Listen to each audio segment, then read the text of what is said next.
States, as that is this weekend. Also, he's going to be telling you all about high school sports. We'd like to also thank all the veterans out there, as Veterans Day was yesterday. Cole, what else we got? Yeah, certainly. Welcome back, Hayden. Good to have you back here with us. And yeah, lots of great stuff on the show today. KMSU auction is next week, Yep. and that'll be a whole lot of fun. And but first, starting us off today is Philip Green. He is standing by with one of the MSU football coaches. Born and raised in the same hometown as myself, Parker, Colorado, he is now the wide receivers and recruiting coordinator here at Minot State. Joining me now is Shane Ledecky. Thank you for being here. Thanks for having me, Philip. As I mentioned, you are one of the recruiting coordinators here at Minot State, and COVID has definitely brought some challenges to recruiting. So what has recruiting been like so far? Well, it's been interesting just because about half of our areas that we recruit are playing and half aren't. So you're dealing with being able to watch some senior tape, or even here in North Dakota, get out a little bit and watch guys. And then in other places, you're just communicating, doing a lot of evaluations off of junior tape, and waiting to see if they're going to play and see if we can get them out on campus. When you've gone out on some of your recruiting trips to the states that you recruit specifically, what have been some of the changes that have been made? Well, North Dakota's been pretty normal for the most part. Some of the bigger schools, we've had issues getting into games. They've been kind of locked down to families only. But the small schools, it's been pretty easy to get in and watch. And then in Colorado, it's essentially been approval from ADs or principals or the head of district saying, yeah, we'll get you in, then you got to stay away from everybody else. And but it's been good that the places have been accommodating to us. Has the conference made any restrictions on who you can, or how many student athletes you can recruit this year due to not playing this season? It's more so been school by school basis, and really what are you allowed to do with your scholarships, how many guys you have returning. There hasn't been necessarily a cap from above us. We're really fortunate to have Andy Carter and Dr. Shirley that have been supportive of us and allowing our seniors to come back, and then still allowing us to be able to go out and recruit guys that we feel can come in and help us in this next class. That's an interesting, it's just be interesting to see how that goes throughout the rest of the semester and next year. Football obviously didn't play this fall, but they did have a fall ball season. What were your evaluation of how that went? I think we've gotten a lot better across the board, whether it's been O-line, D-line, our skill positions, quarterback, our specialist. I think we all felt much more competitive at practice across the board, and we felt like we filled some holes of places that we needed to. What are your expectations for the future of MSU football, specifically the offense, and your position, the wide receivers? Well, I'm hoping what we find at receiver is we're able to spread the ball out a little bit more. I think we've relied on one or two guys more than anybody else, and so the ability to find some more playmakers out there and spread the wealth, I think offensively is continuing to find ways to throw the ball better. I think we all know we've improved drastically up front on our offensive line, and I think with our running back, we potentially have the top returning back in the league. So continue to feed him, but we got to be better on the perimeter and be a little bit more balanced offensively. Awesome. Yeah, it'll be exciting to see what the MSU offense does next year. Again, that is Shane Ledecky, wide receivers coach here at MSU. Make sure to tune in with the football team and see how recruiting goes, and watch us hopefully in the spring, if not next fall. Back to you guys in the studio with more on the KMSU auction. Thank you, Phil and Coach Shane. And as Phil said, next Thursday is a pretty big week for the MSU Broadcasting Department, as we have our 22nd annual KMSU auction. And here to talk more about it is Noe Garcia, who's in the class. And Noe, so the auction live at 6:30 next Thursday. Tell us a little bit all about it. Correct. Yeah. So our auction starts off at 6:30. It's going to be live on the local broadcast channel here on KMSU.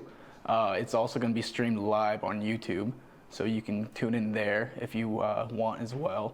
But yeah, we just basically went around the community in Minot and went around to businesses, local businesses, and asked if they were wanting to donate to the KMSU auction. And they went ahead and gave plenty of great prizes for us to auction off. And certainly, just like Noe said, you can find the KMSU auction here right now, and well, next Thursday right here on the KMSU TV. And Noe, there's a lot of soon-to-be packages that'll be on the website. There's some big ones from Nutrition Addiction too. Just tell us a little bit about that. Oh yeah, so yeah, Nutrition Addiction, is right here, right next to MSU. A lot of MSU students frequent there, so it's a well-known establishment here on campus that is very popular. So yeah, we went ahead and visited them, and they gave out plenty of gift cards to give away of multiple packages. Yeah, and there's also some hockey tickets in there, maybe a few more businesses, possibly kind of just some last-minute things in there. Just tell us, how's been the whole process going lately? It's a very busy class. It's not just you show up one day and you do work for that day and you're done. You're kind of just working throughout the week and throughout this whole first semester, really, while you're in the class, trying to network with these different businesses and then working together as a group to come together for this main event, which is next Thursday at 6:30, the auction. So yeah, it's nice. It's a good experience, a good learning experience to get a hands-on interaction with a live event planning, basically. Yeah. Yep, I believe there's close to 40 packages. Is that the case right now? Is that? Yeah. There's about 40 packages going on. You can look at the KMSU auction website actually, and if you look that up, you'll be able to see the packages for yourself there. They should be posted either today or tomorrow night. But they'll be up there soon, and yeah, we have some great packages. I know ND Asia was giving out a gift card. Also, Pacific Sound has a pair of studio headphones that they're actually giving out, which was a nice little gift that they gave. And I know there's a couple other local businesses that are giving out great packages. Awesome. Well, thank you, Noe. Should be certainly a good time next Thursday. Once again, KMSU auction next Thursday, big event. Be there for it. And there's, like Noe said, there's a lot of great prizes on hand. Should be a lot of fun. As for, we got some news with, it was recently Veterans Day, and Emily, she has the latest on some of the importance of the veterans right now. Yeah, first I wanted to ask if you know any veterans that served in the military. I do, yes. My older brother, I believe he lives in Ohio, if I'm not mistaken, but he's also been to Louisiana, but he's been serving his time there. Yeah, okay, that's good to hear. Yeah, my dad was actually in the Air Force for 4 years, a long time ago, but still counts. So Veterans Day was yesterday, it's behind us, but for many veterans, the struggle with mental health is an everyday grind. Some of our very own students here on campus are veterans. MSU's Military Resource Director, Andy Heidkamp, gives us some advice on coping with the effects of mental health. Just be there, be willing to listen. That's the hardest part. And if they talk to you, be thankful they've trusted you enough that they're going to share information with you. That's pretty rare. You should be very grateful.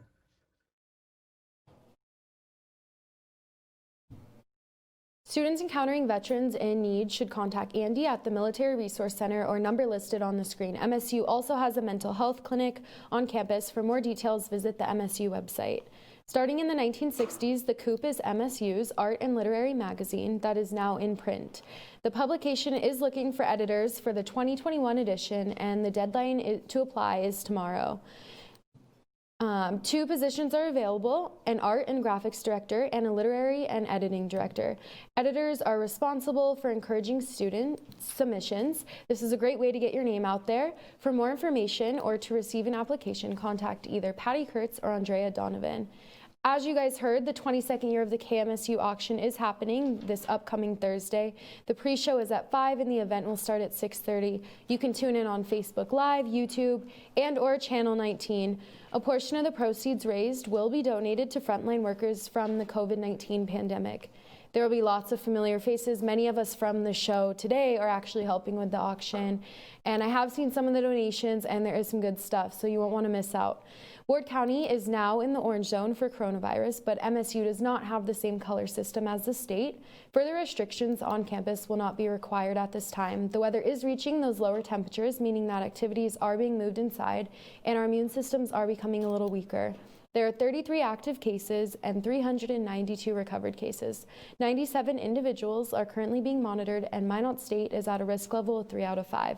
There is testing tomorrow from 8 to 11. 8 to 9 is specifically for those that either work at MSU or attend MSU. So remember to pre-register before arriving, and for any questions about positive and close contact cases, email Deb Hammond or Kevin Harmon. And stay safe by washing your hands and social distancing. Are you guys going to be in the auction this year? Actually, both of us are going to be in the auction. Cole, you're hosting, correct? Yep, I was lucky enough to be appointed as a host, and should be a lot of fun. I'm looking forward to it. Yeah, absolutely. All right, well, we're going to step away for a short little while, but don't go anywhere. When we come back, we're going to have an interview with the baseball captain, Riley Humringhouse, and we're also going to have Roxanne with all your weather updates. Thank you to all of our underwriters. Trinity Health is a comprehensive healthcare system based in Minot, North Dakota.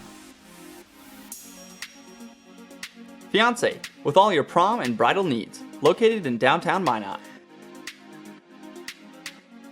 KCJB 910 AM, Minot's news and information station. Buffalo Wild Wings, wings, beer, sports.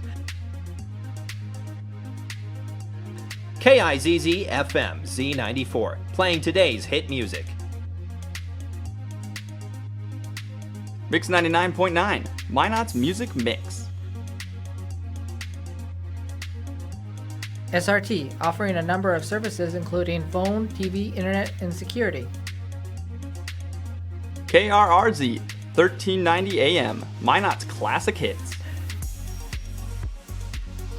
KZPR 105.3 FM, Minot's rock station. East End, where the poor is worth so much more, located in downtown Minot. Qdoba, easy, on time, full of flavor. Nice Impressions, no job is too big or too small, located in downtown Minot. MSU Beavers Hockey, online info at msubeavers.com.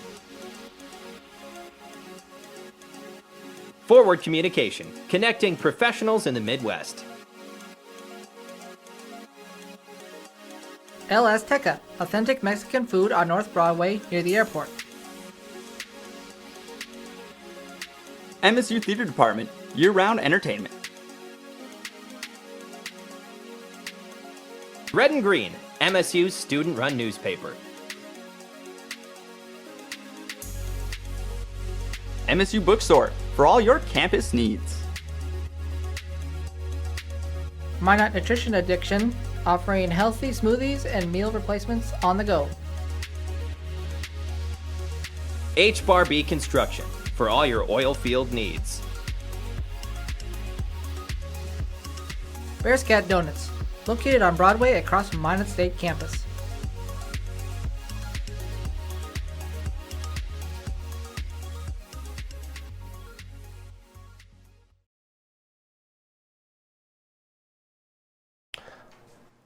Welcome back, everybody. I'd like to thank the underwriters for all their hard work. Cole, it was Veterans Day yesterday. Do you know any veterans in particular?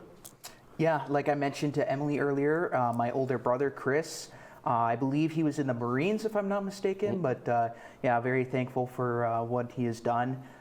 Certainly lots going on with them and their family out in Ohio, and yeah, I don't hear much from them, but I'm sure that they're all having fun down there. So Absolutely. Yeah.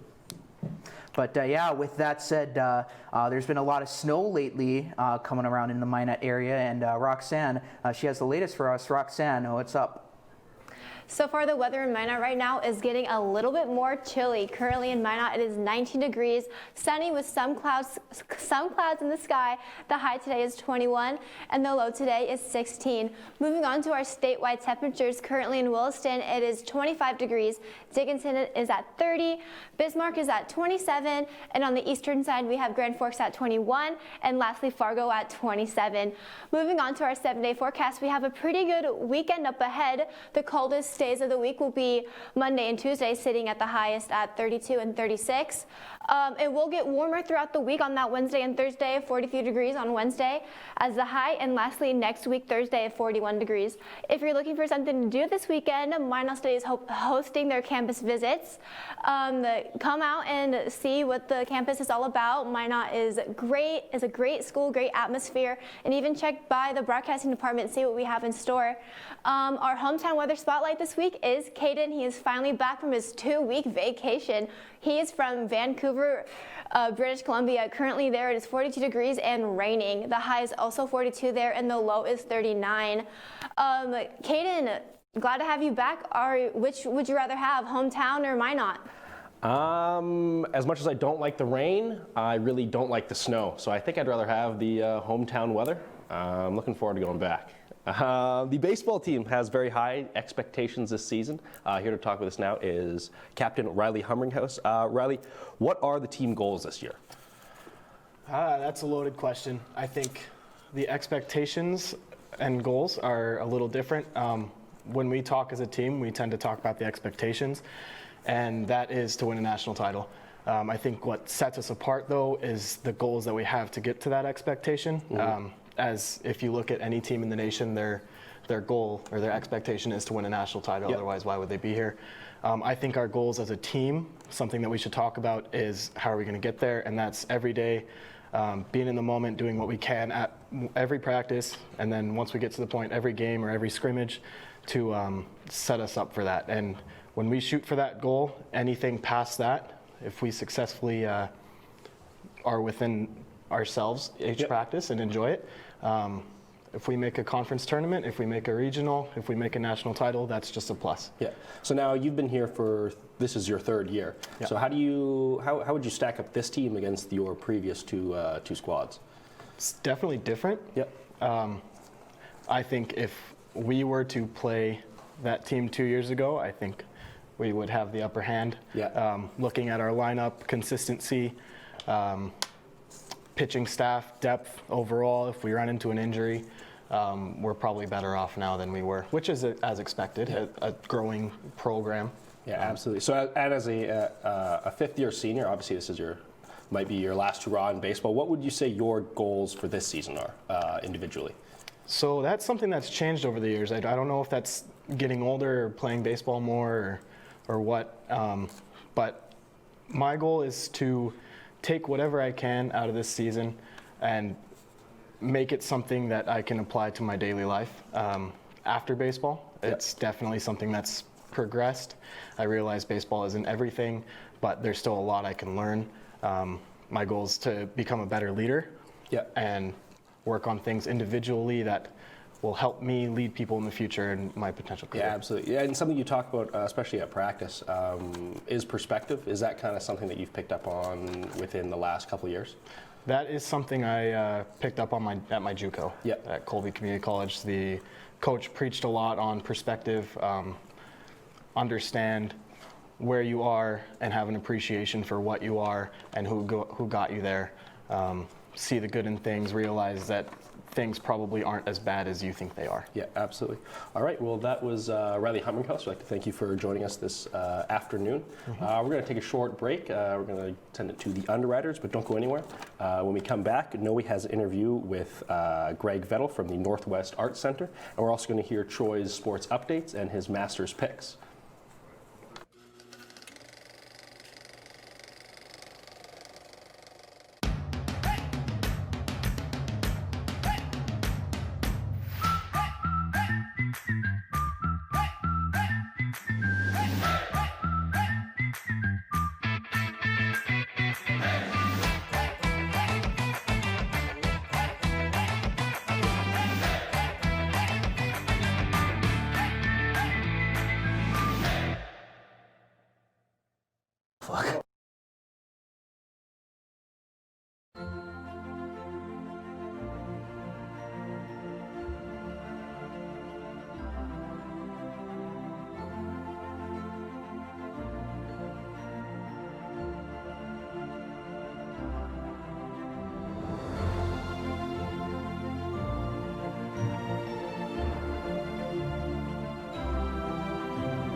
A big thank you to our underwriters for supporting the MSU Broadcasting Department, pouring out everything that they've got for us. We're really grateful for them. Absolutely. The Northwest Arts Gallery here at Minot State hosts multiple art exhibits throughout the year. Ronaldo Gil Zambrano's Mallow is the latest exhibit featured in this gallery. With more information, we have Noe joined by the director of the Northwest Arts Center, Greg Vettel. Venezuelan printmaker Ronaldo Gil Zambrano's Mallow is the latest art exhibit here in the Northwest Arts Center. Today I'm joined by Greg Vettel, the director of the Northwest Arts Center. Greg, how's it going? Not too bad. No, it's doing pretty well. Awesome. So go ahead and tell us a little bit about the Mallow exhibit. Ronaldo Gil Zambrano, he's an incredible printmaker. He works in these woodcut relief print style, just giant like woodcut prints. A couple of them we have at the Art Center right now are, 5-6 feet across. Just beautiful prints that really kind of harken back to like an early style of woodcut, chiaroscuro woodcut printing. And he uses these prints to kind of like tell like nostalgic communal stories, almost like memories that, everybody kind of shares, that they're really quite fascinating prints. Awesome, yeah. So I know Zambrano was originally from Venezuela, and now he resides in Washington. How exactly did the process go of getting his exhibit over here in Minot? Well, so he's in Washington. He is a practicing artist there. He teaches at a university in Washington, Gonzaga University, and he entered one of the juried exhibitions at the Northwest Arts Center, our Paperworks exhibition. We have this annual juried exhibition, and the Best of Show award winner from that exhibition is invited to come to the Arts Center for a solo exhibition.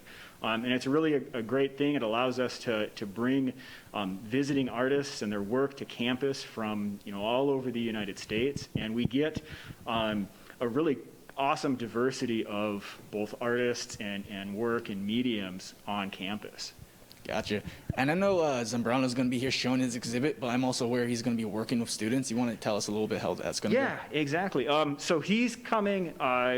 The Northwest Arts Center partners with Flat Tail Press occasionally when we have artists on campus, and he's going to be making editioning a print, one of his woodcut prints with Flat Tail Press, and awesome. Talking with our capstone students, and also giving a presentation tomorrow at noon in Alshire Theater that's going to be live streamed on Facebook.